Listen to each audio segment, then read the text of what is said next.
Hello and welcome. I'm Jeffrey Mishlove. Today we're going to examine the nature of time and the relationship between time and the human mind. With me in the studio is Terence McKenna, a specialist in shamanistic traditions and also hallucinogens. Terence is the co-author with his brother Dennis of Psilocybin, the Magic Mushroom Grower's Guide, and also The Invisible Landscape, Time, Hallucinogens, and the I Ching.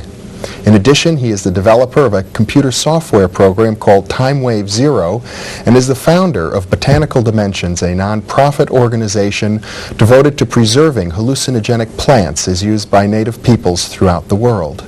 Welcome, Terence. It's a pleasure to be here. It's a pleasure to be with you again.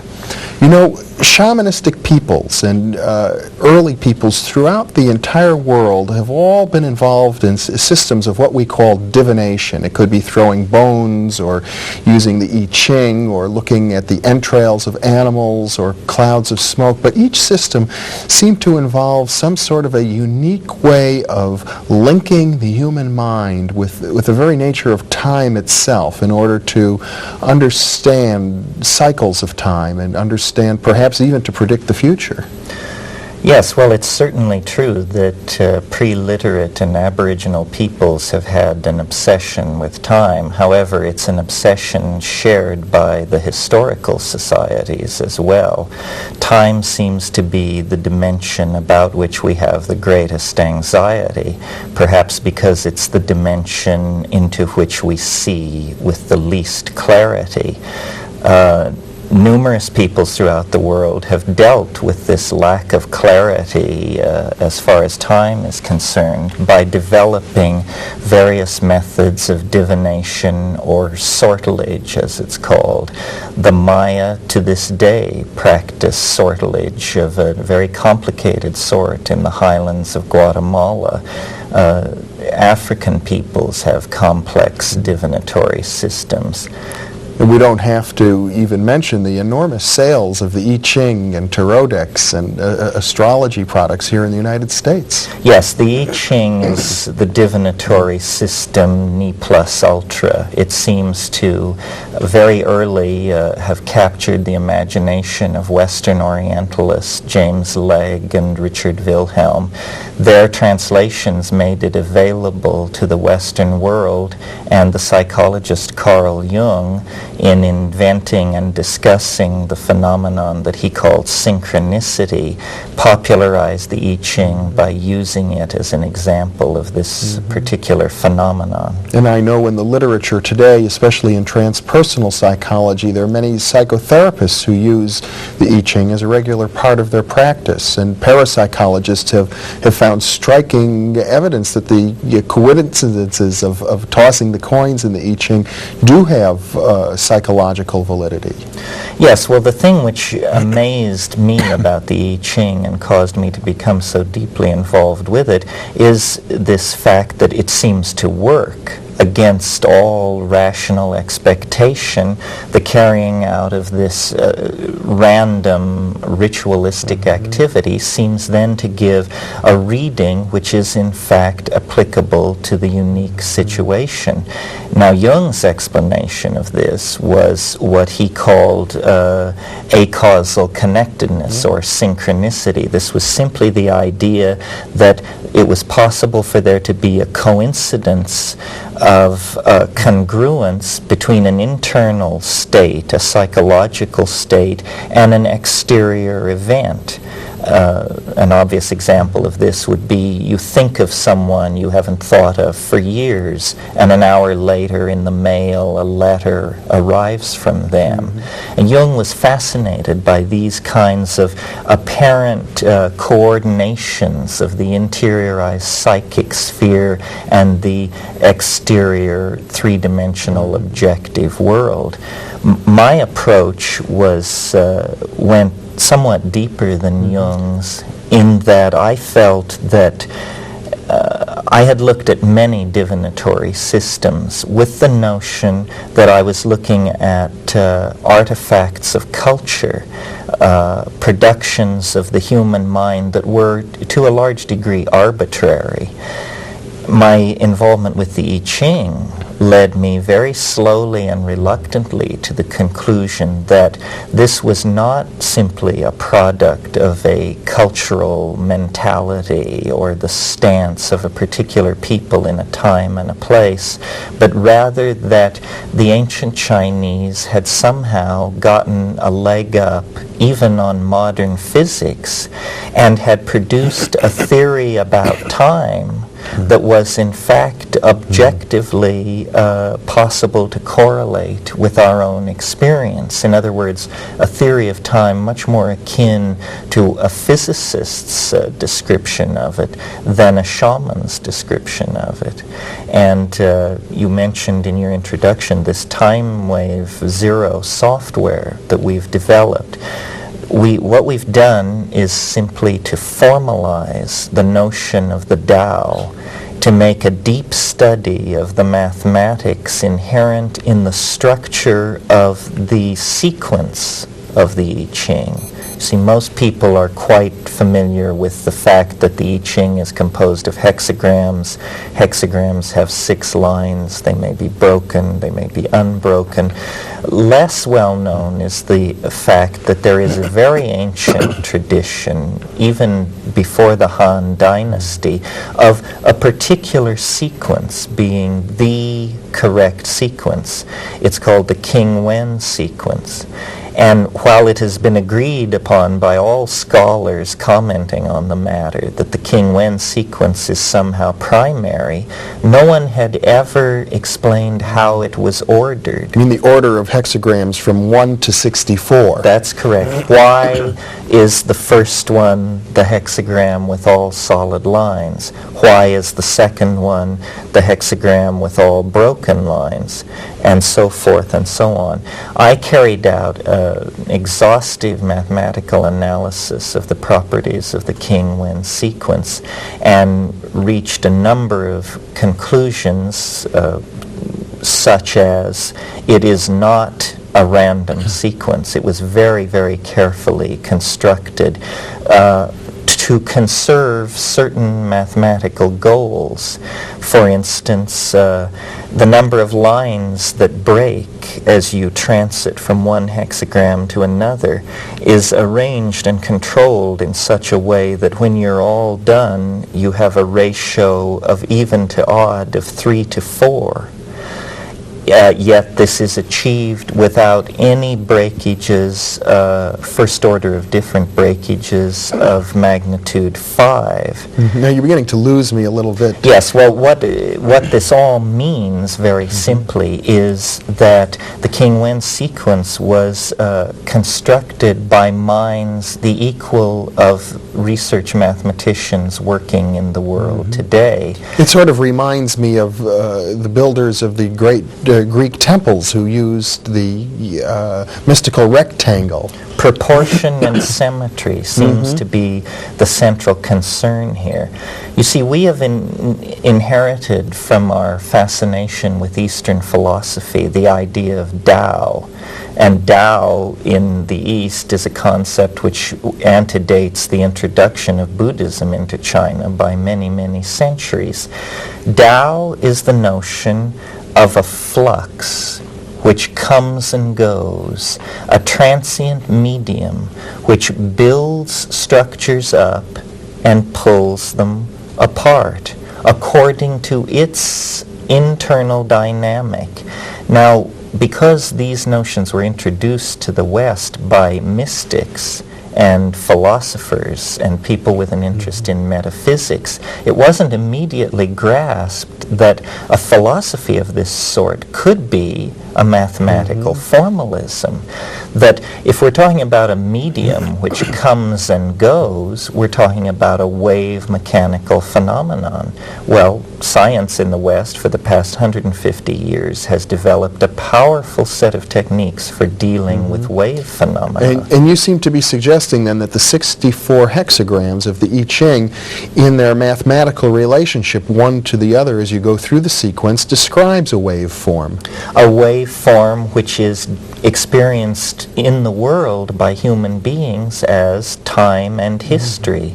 You see, it's almost as though In Western science, we're pretty confident that there are approximately 100 elements, physical elements to matter. That's right, different atoms. That's right, that are incommensurable. They are somehow primary.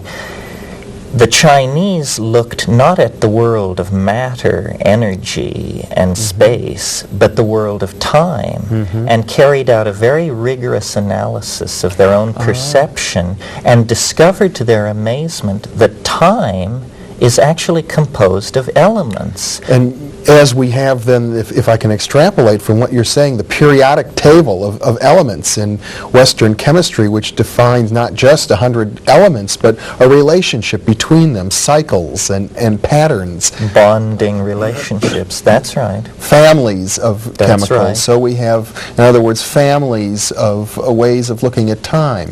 Well, the hexagrams are the elements in the Chinese physics of time. They created a science that reinforces primary perceptions that we all have, but for which we have no science. For instance, I'm sure you've noticed that every day is rather like every other day. Nevertheless, I'm sure you've also noticed that some days are radically different than others. Well, this sameness but different rule applies on all levels in a temporal hierarchy. Centuries are rather like each other, and yet occasionally a century will come along that is quite anomalous. We call this sameness and difference nesting fractal. This is a new branch of mathematics.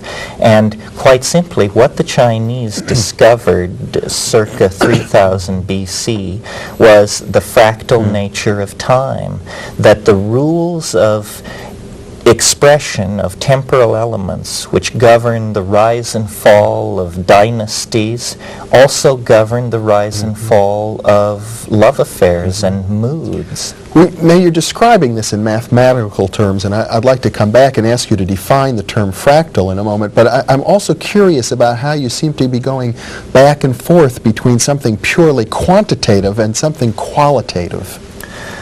Well, that's the interesting thing, you see. The Chinese understood that these temporal elements were, in a sense, creating interference patterns with each other, much in the way that pure tones struck out on a keyboard will, through their interference with each other, create a melody.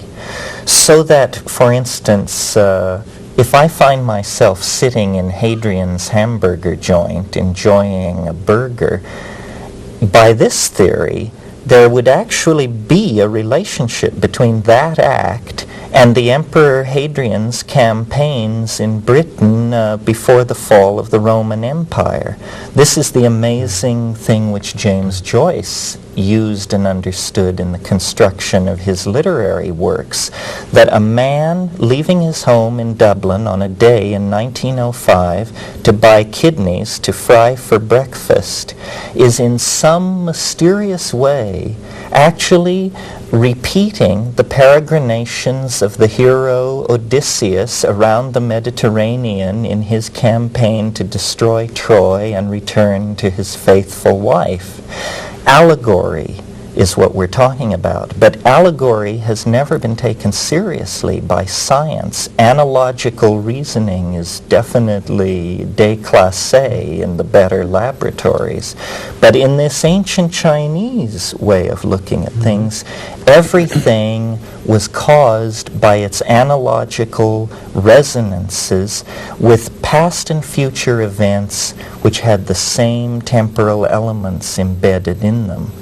Now, it's difficult to go into this without resorting to at least charts and diagrams, if not puzzling equations with sigmas embedded in them. Well, let me step back for a moment because we've been talking very intensively about the I Ching, which is one system, a very popular and profound and highly respected system of this type. But there are other comparable systems. For example, there's astrology. That's right. Astrology is another one of these systems that seeks to define prepotent relationships in nature that can be known by man in order to ease movement into the future. The success of astrology, I think, is borne out by its persistence. It is, after all, one of the most persistent of human intellectual tools. It was developed 4,000 or 5,000 years ago. I think what troubles modern human beings about astrology is that it is a mechanistic system. It's like a group of cogs and wheels which all can turn at given rates, and therefore their end states can be predicted. But then we're dealing again with the nature of nested cycles. Well, we have a strong intuition of free will, Yes. and this is why I think quantum physics, with its probabilistic notion of determinacy, has been so attractive to the modern mind.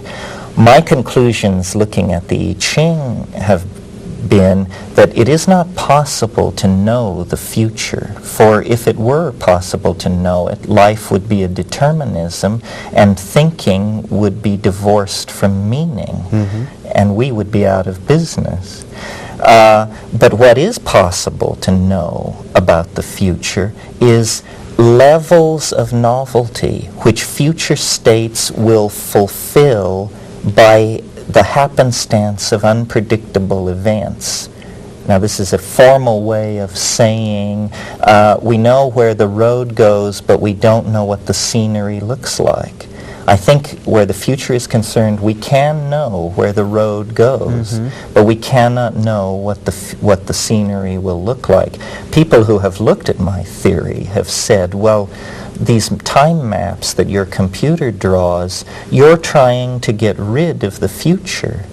And as a matter of fact, a map of time no more eliminates the future than a map of South America eliminates the need to go there. It simply gives one a better handle on one's destination. Now, you mentioned quantum physics a moment ago. And Yes. In quantum physics, there are a number of different notions related to the future. One is a notion of multiple universes. Another, The Wheeler notion. yes, and another is a notion of everything is probabilistic. And while we can't know with any certainty what will happen, we can state with various probabilities what the possibilities are. How does this relate to your view of the time in the future? Well, I think that at the macrophysical level, things are rather rigidly determined, with the exception of living organisms. So my interpretation of what biology is and how it relates to quantum physics and time is really biological systems are amplifiers of quantum mechanical indeterminacy. Yes. They are a way of taking the smidgen of indeterminacy that exists at the microphysical level and coaxing it into a kind of macrophysical cascade, which is life, consciousness, and self-reflection. And you see this described in the I Ching. Yes, I think the I Ching is an abstract modeling system for breaking this down to its simplest elements and then seeing how it works. Now, we're accustomed to thinking of science as linear progress from the distant past to the present. What I'm suggesting is that at least in the matter of time, the Chinese of the pre-Han period had a much more true and formally applicable notion of time than we ourselves do. We have failed in our effort to assimilate time into our physics because of our obsession with matter and the release of energy. Now, there are some scholars who suggest that the African Yoruba people, with their system of divination called Ifa, which has a cycle, I think, of 244 or 264 various myths and and stories is even more sophisticated than the I Ching, which has only 64. Have you looked into that? I have looked into it. What makes the I Ching so powerful in my mind is that it appears to be an exact analogy to the mechanism of DNA. Oh. There are 64 codons, which code for amino acids in DNA. There are 64 hexagrams. There are 8 primary hexagrams. There are 8 indispensable amino acids. I felt that really the I Ching is like mankind's best shot at this because it has this reflection in the biological matrix out of which consciousness emerged. In other words, the various ancient divination systems may all reflect a striving of human beings towards this intuitive understanding of the cyclical nature of time and the relationship between mind and the flow of time, and yet the I Ching may have just sort of hit the nail on the head better than the others. Well, it's like looking at a 17th century description of the motion of the planets or a 20th century description. These are basically refinements. But yes, I think that the I Ching represents a primary perception of the organization of mind, time, and matter. And I'll even tell you how I think they got a leg up. I think basically there is a tradition in Central Asia of the so-called stilling the heart techniques vis-a-vis yoga. These are techniques where vital functions are suppressed. Breathing becomes very minimal. All exterior inputs are suspended.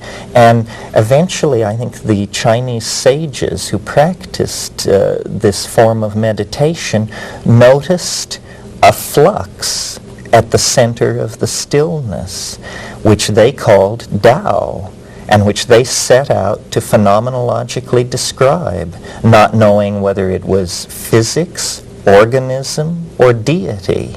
And they did not prejudge this question. They simply gave a phenomenological description of the transcendental flux that they encountered in states of deep yogic ecstasy. And lo and behold, it turns out that this is the perfect technique for studying time. Time is not a phenomenon where you build machines with 8-kilometer diameters that cost trillions of dollars. Time is a phenomenon to be studied by attending dinner parties, perhaps, or pursuing love affairs, or watching the passing of the seasons. Activities much more commiserate with our vision of the Taoist sage than the white-coated scientist of the present world religion of science. So really, I think it was an involvement in organism and in the human experience. In other words, the laboratory for studying time would not so much be our observatories or our systems of quartz clocks, but rather looking inside of ourselves, observing our own organism. That's exactly precise, and the workings of our own psychology. To my mind, the greatest commentator on time in the 20th century after Albert Einstein would certainly have to be Marcel Proust. Proust understood more about the time we experience and was able to communicate it than any person who has ever lived.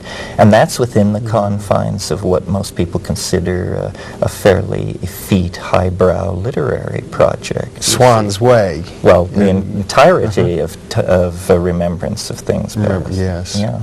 Well, I haven't read that, so you've got me a bit in the dark here, and we have about 5 minutes left, so could you summarize that point or amplify it a bit? Well, I think the point we're trying to make here, that I have been involved with over the past few years, is that a revisioning of time would assuage much of what is called modern anxiety, and that we have limited the categories we were willing to entertain in dealing with this problem, and that we must genuflect to the ancient Chinese and take a page from their notebook in this matter. The I Ching as a divinatory system of great age, reflecting the dynamics of our own genetic material, and also, though I didn't mention this evening, it also has deep calendrical properties, can be used to keep track of time, lays a basis for an understanding of this curious phenomenon called synchronicity, the coincidental meshing of interior psychic events and exterior events in the real world. It lays a basis for us to understand the unity of ourselves with the real world that our present approach makes difficult to discern. So whereas Carl Jung, the great Swiss psychiatrist who wrote, incidentally, the preface to Richard Wilhelm's book of the I Ching and postulated this theory of synchronicity, well, Jung didn't really provide any mechanism for synchronicity. He simply said it works this way, that the mind seems to be related to these events, and he found an enormous therapeutic benefit from that understanding. What you're suggesting is that the potential mechanism behind the Jungian notion of synchronicity has to do with the structure of time itself. That's right. And you must be suggesting, therefore, that the human mind at this very deep level that the sages discovered from stilling their organism, that the mind has a parallel structure, an isomorphic structure. That's exactly the central point. The mind arises out of matter. This is why the I Ching works in both worlds. One is the reflection of the other. The key to healing the apparent dualism lies in studying the temporal mechanics indicated by the I Ching. And I believe we've done this formally, mathematically. Terence McKenna, you're taking the provocative position that the I Ching, which some people view as religion and other people dismiss as superstition, is actually a science. And I gather that your computer software package, Time Wave Zero, proposes to be the demonstration of that. We believe it does demonstrate it. Of course, ultimately, it will be up to our colleagues to judge the worth of our case. Terence, it's been a pleasure.